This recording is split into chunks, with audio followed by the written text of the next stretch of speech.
Chapter 5. Specialized Knowledge. The fourth step toward riches. There are two kinds of knowledge. One is general, the other is specialized. General knowledge, no matter how great in quantity or variety it may be, is of but little use in the accumulation of money. The faculties of the great universities possess, in the aggregate, practically every form of general knowledge known to civilization. Most of the professors have but little or no money. They specialize on teaching knowledge, but they do not specialize on the organization, or the use of knowledge. Knowledge will not attract money, unless it is organized, and intelligently directed, through practical plans of action, to the definite end of accumulation of money. Lack of understanding of this fact has been the source of confusion to millions of people who falsely believe that knowledge is power. It is nothing of the sort. Knowledge is only potential power. It becomes power only when, and if, it is organized into definite plans of action, and directed to a definite end. This missing link, in all systems of education known to civilization today, may be found in the failure of educational institutions to teach their students how to organize and use knowledge after they acquire it. Many people make the mistake of assuming that, because Henry Ford had but little schooling, he is not a man of education. Those who make this mistake do not know Henry Ford, nor do they understand the real meaning of the word educate. That word is derived from the Latin word educo, meaning to educe, to draw out, to develop from within. An educated man is not, necessarily, one who has an abundance of general or specialized knowledge. An educated man is one who has so developed the faculties of his mind that he may acquire anything he wants, or its equivalent, without violating the rights of others. Henry Ford comes well within the meaning of this definition. During the World War, a Chicago newspaper published certain editorials in which, among other statements, Henry Ford was called an ignorant pacifist. Mr. Ford objected to the statements, and brought suit against the paper for libeling him. When the suit was tried in the courts, the attorneys for the paper pleaded justification, and placed Mr. Ford, himself, on the witness stand, for the purpose of proving to the jury that he was ignorant. The attorneys asked Mr. Ford a great variety of questions, all of them intended to prove, by his own evidence, that, while he might possess considerable specialized knowledge pertaining to the manufacture of automobiles, he was, in the main, ignorant. Mr. Ford was plied with such questions as the following. Who was Benedict Arnold? And, how many soldiers did the British send over to America to put down the rebellion of 1776? In answer to the last question, Mr. Ford replied, I do not know the exact number of soldiers the British sent over, but I have heard that it was a considerably larger number than ever went back. Finally, Mr. Ford became tired of this line of questioning, and in reply to a particularly offensive question, he leaned over, pointed his finger at the lawyer who had asked the question, and said, if I should really want to answer the foolish question you have just asked, or any of the other questions you have been asking me, let me remind you that I have a row of electric push buttons on my desk, and by pushing the right button, I can summon to my aid men who can answer any question I desire to ask concerning the business to which I am devoting most of my efforts. Now, will you kindly tell me why I should clutter up my mind with general knowledge, for the purpose of being able to answer questions, when I have men around me who can supply any knowledge I require? There certainly was good logic to that reply. That answer floored the lawyer. Every person in the courtroom realized it was the answer, not of an ignorant man, but of a man of education. Any man is educated who knows where to get knowledge when he needs it, and how to organize that knowledge into definite plans of action. Through the assistance of his mastermind group, Henry Ford had at his command all the specialized knowledge he needed to enable him to become one of the wealthiest men in America. It was not essential that he have this knowledge in his own mind. Surely no person who has sufficient inclination and intelligence to read a book of this nature can possibly miss the significance of this illustration. Before you can be sure of your ability to transmute desire into its monetary equivalent, you will require specialized knowledge of the service, merchandise, or profession which you intend to offer in return for fortune. Perhaps you may need much more specialized knowledge than you have the ability or the inclination to acquire, and if this should be true, you may bridge your weakness through the aid of your mastermind group. Andrew Carnegie stated that he, personally, knew nothing about the technical end of the steel business. Moreover, he did not particularly care to know anything about it.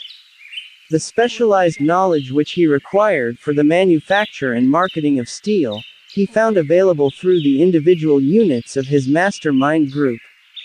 The accumulation of great fortunes calls for power, and power is acquired through highly organized and intelligently directed specialized knowledge, but that knowledge does not, necessarily, have to be in the possession of the man who accumulates the fortune. The preceding paragraph should give hope and encouragement to the man with ambition to accumulate a fortune, who has not possessed himself of the necessary education to supply such specialized knowledge as he may require. Men sometimes go through life suffering from inferiority complexes because they are not men of education. The man who can organize and direct a mastermind group of men who possess knowledge useful in the accumulation of money is just as much a man of education as any man in the group. Remember this: if you suffer from a feeling of inferiority because your schooling has been limited. Thomas A. Edison had only 3 months of schooling during his entire life. He did not lack education, neither did he die poor. Henry Ford had less than a 6th grade schooling, but he has managed to do pretty well by himself, financially. Specialized knowledge is among the most plentiful, and the cheapest forms of service which may be had. If you doubt this, consult the payroll of any university. It pays to know how to purchase knowledge first of all, decide the sort of specialized knowledge you require, and the purpose for which it is needed. To a large extent, your major purpose in life, the goal toward which you are working, will help determine what knowledge you need. With this question settled, your next move requires that you have accurate information concerning dependable sources of knowledge. The more important of these are a. One's own experience and education. B. Experience and education available through cooperation of others. Master Mind Alliance. C. Colleges and universities. D. Public libraries, through books and periodicals in which may be found all the knowledge organized by civilization. E. Special training courses, through night schools and home study schools in particular. As knowledge is acquired, it must be organized and put into use, for a definite purpose, through practical plans. Knowledge has no value except that which can be gained from its application towards some worthy end. This is one reason why college degrees are not valued more highly. They represent nothing but miscellaneous knowledge. If you contemplate taking additional schooling, first determine the purpose for which you want the knowledge you are seeking, then learn where this particular sort of knowledge can be obtained, from reliable sources. Successful men, in all callings, never stop acquiring specialized knowledge related to their major purpose, business, or profession. Those who are not successful usually make the mistake of believing that the knowledge acquiring period ends when one finishes school. The truth is that schooling does but little more than to put one in the way of learning how to acquire practical knowledge. With this changed world which began at the end of the economic collapse, came also astounding changes in educational requirements. The order of the day is specialization. This truth was emphasized by Robert P. Moore, Secretary of Appointments of Columbia University. Specialists most sought after. Particularly sought after by employing companies are candidates who have specialized in some field. Business school graduates with training in accounting and statistics, engineers of all varieties, journalists, architects, chemists, and also outstanding leaders and activity men of the senior class. The man who has been active on the campus, whose personality is such that he gets along with all kinds of people and who has done an adequate job with his studies has a most decided edge over the strictly academic student. Some of these, because of their all-around qualifications, have received several offers of positions, a few of them as many as 6. In departing from the conception that the straight A student was invariably the one to get the choice of the better jobs, Mr. Moore said that most companies look not only to academic records but to activity records and personalities of the students. One of the largest industrial companies, the leader in its field, in writing to Mr. Moore concerning prospective seniors at the college, said, "We are interested primarily in finding men who can make exceptional progress in management work. For this reason we emphasize qualities of character, intelligence and personality far more than specific educational background." Apprenticeship proposing a system of apprenticing students in offices, stores and industrial occupations during the summer vacation. Mr. Moore asserts that after the first 2 or 3 years of college, every student should be asked to choose a definite future course and to call a halt if he has been merely pleasantly drifting without purpose through an unspecialized academic curriculum. Colleges and universities must face the practical consideration that all professions and occupations now demand specialists, he said, urging that educational institutions accept more direct responsibility for vocational guidance. One of the most reliable and practical sources of knowledge available to those who need specialized schooling is the night schools operated in most large cities. The correspondence schools give specialized training anywhere the U.S. males go, on all subjects that can be taught by the extension method. One advantage of home study training is the flexibility of the study program, which permits one to study during spare time. Another stupendous advantage of home study training, if the school is carefully chosen, is the fact that most courses offered by home study schools carry with them generous privileges of consultation which can be of priceless value to those needing specialized knowledge. No matter where you live, you can share the benefits. Anything acquired without effort, and without cost is generally unappreciated, often discredited.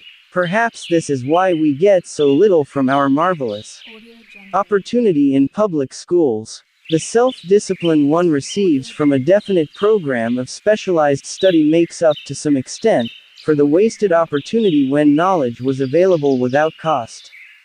Correspondence schools are highly organized business institutions. Their tuition fees are so low that they are forced to insist upon prompt payments. Being asked to pay, whether the student makes good grades or poor, has the effect of causing one to follow through with the course when he would otherwise drop it. The correspondence schools have not stressed this point sufficiently, for the truth is that their collection departments constitute the very finest sort of training on decision, promptness, action and the habit of finishing that which one begins. I learned this from experience, more than 25 years ago. I enrolled for a home study course in advertising. After completing 8 or 10 lessons I stopped studying, but the school did not stop sending me bills. Moreover, it insisted upon payment, whether I kept up my studies or not.